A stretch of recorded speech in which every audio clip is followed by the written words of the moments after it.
In this video, we're going to discuss the very important topic of providing students with feedback on their assessment tasks and how they're progressing during the course. So in relation to feedback to students, it's really important that it's clear and constructive feedback, and it provides guidance on overcoming gaps. So it can't be vague, and it needs to actually say to the student, okay, this is what you are missing, or this is what you've done wrong, and this is what you need to do to rectify it. So the student gets that guidance clearly on what they need to do when they resubmit that assessment task.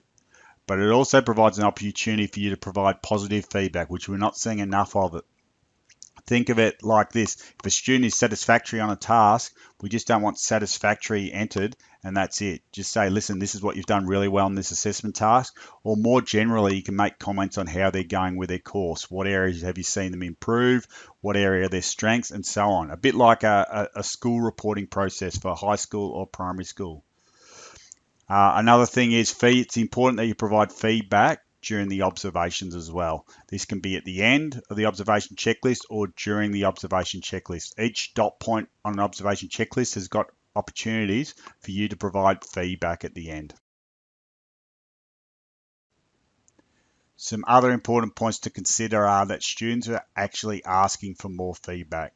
So through their feedback forms they've filled in for VFA, that's been one of the major forms of feedback we've got, that they're not receiving enough feedback. And this is often the case where they've completed an assessment task and they want some positive feedback on how they've performed. So they normally put a fair bit of effort into these assessment tasks, so it's not enough to just say satisfactory and leave it at that. VFA is going to be monitoring the amount and type of feedback that the trainers are providing.